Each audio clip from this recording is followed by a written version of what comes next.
सूचना केवल हमारे विचार हैं, वित्तीय सलाह नहीं। निर्णय लेने से पहले खुद शोध करें।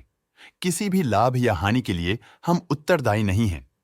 आइशर मोटर्स ने अपनी नई शेयर होल्डिंग रिपोर्ट्स रिलीज की हैं, जो फाइनेंशियल ईयर के क्वार्टर और पहले हाफ को कवर करता है, जो सितंबर 2024 के 30 तक चलता है। ये रिपोर्ट कंपनी के शेयर्स की डिटेल्ड जानकारी देता है, जिसमें promoters, promoter groups, foreign investors, public investors और सरकारी एंटिटीज शामिल हैं। प्रमोटर्स शेयर होल्डिंग 2024 के जून में 49.11% से 2024 के सितंबर में 49.1% तक डिक्रीज हो गया। ये डिक्रीज दिखाता है कि इस टाइम पीरियड में कंपनी पे प्रमोटर्स का कंट्रोल कमजोर हुआ है।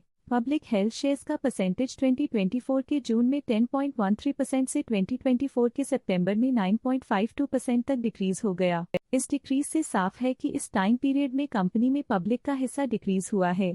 DII डोमेस्टिक इंस्टीट्यूशनल इन्वेस्टर्स ने अपना शेयर होल्डिंग जून 2024 में 11.95% से सितंबर 2024 में 13.76% तक इंक्रीज किया। ये बताता है कि डोमेस्टिक इंस्टीट्यूशंस ने कंपनी में अपना इंटरेस्ट 1.81% तक इंक्रीज किया है। फॉरेन इंस्टीट्यूशनल इन्वेस्टर्स के शेयर होल्डिंग में थोड़ा डिक्रीज आया 2024 के जून से 2024 के सितंबर में, जो दिखाता है कि फॉरेन इंस्टीट्यूशंस ने अपने स्टेक को क्वार्टर टू क्वार्टर -1.19 से डिक्रीज किया है, जिसे पता चलता है कि उन्होंने अपनी इन्वेस्टमेंट्स को पुल बैक किया है। चलिए इन्वेस्टर्स के स्टैटिस्टिक्स पे नजर डालते हैं, जो शेयर होल्डिंग पैटर्न में फ्लक्चुएशंस का कारण बन सकते हैं। The Simran Siddharth Tara benefit trust name of trustees are mentioned in note 4 इस क्वार्टर में स्टेक होल्डिंग में डाउनटर्न देखा। पिछले क्वार्टर के मुकाबले स्टेक होल्डिंग में -0.01% तक डिक्रीज हुआ है। ट्रस्ट की फाइनेंशियल परफॉर्मेंस में एक सिग्निफिकेंट डिफरेंस देखा गया है, जो -0.01% है। लेटेस्ट क्वार्टर में म्यूचुअल फंड स्लैश ने स्टेक होल्डिंग में इंक्रीज देखा, जिसमें 1.97% का अपटिक देखा गया। ऑल्टरनेट इन्वेस्टमेंट फंड्स ने अपने हिस्से को पिछले क्वार्टर में 0.49% से डिक्रीज करके 0.45% पे ले आए हैं। ये कंसेक्यूटिव क्वार्टर्स में -0.04% स्टेक्स डिफरेंस दिखाता है। बैंक्स ने अपने हिस्से को पिछले क्वार्टर में 0.16% से डिक्रीज करके 0.14% पे ले आए हैं।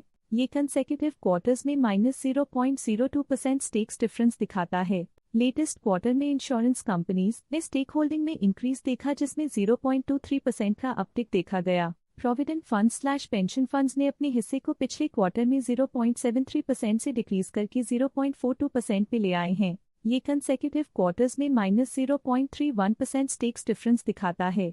OT Nifty 50 ETF current quarter में 1.01% शेयर्स के साथ कंपनी में एंटर किया, जबकि प्रीवियस क्वार्टर में उनके पास 0% shares the HDFC trustee company limited HDFC flexi cap fund current quarter में 2.15% शेयर्स के साथ कंपनी में एंटर किया, जबकि प्रीवियस क्वार्टर में उनके पास 0% shares the ICICI prudential multi asset fund current quarter में 2.21% शेयर्स के साथ कंपनी में एंटर किया, जबकि प्रीवियस क्वार्टर में उनके पास 0% shares the SBI blue chip fund current quarter में 2.97% शेयर्स के साथ कंपनी में एंटर किया, जबकि प्रीवियस क्वार्टर में उनके पास 0% shares the life insurance corporation of India current quarter में 2.46% शेयर्स के साथ कंपनी में एंटर किया, जबकि प्रीवियस क्वार्टर में उनके पास 0% shares the UTI Nifty exchange traded fund previous quarter में 1% शेयर्स ओन करते थे, लेकिन करंट क्वार्टर में उन्होंने कंपनी से एग्जिट ले लिया है।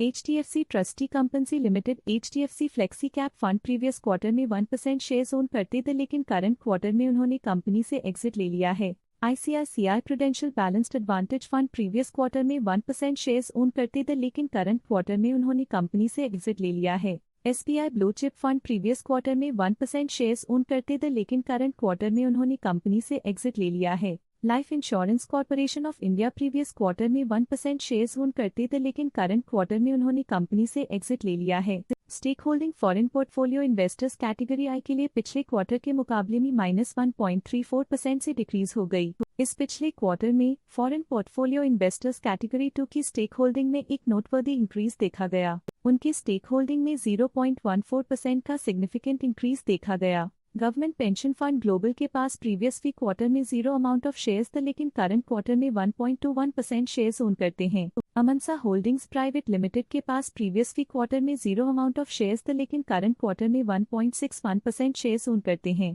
न्यू वर्ल्ड फंड इनकॉर्पोरेटेड के पास प्रीवियस वी क्वार्टर में 0 अमाउंट ऑफ शेयर्स थे, लेकिन करंट क्वार्टर में 1.93% शेयर्स ओन करते हैं। Government pension fund global previous quarter में 1% शेयर्स ओन करते थे, लेकिन करंट क्वार्टर में उन्होंने कंपनी से एग्जिट ले लिया है। Amansa holdings private limited previous quarter में 1% शेयर्स ओन करते थे, लेकिन करंट क्वार्टर में उन्होंने कंपनी से एग्जिट ले लिया है। New world fund INC previous quarter में 1% शेयर्स ओन करते थे, लेकिन करंट क्वार्टर में उन्होंने कंपनी से एग्जिट ले लिया है। ये था कंपनी का करंट शेयर होल्डिंग पैटर्न। देखने के लिए धन्यवाद।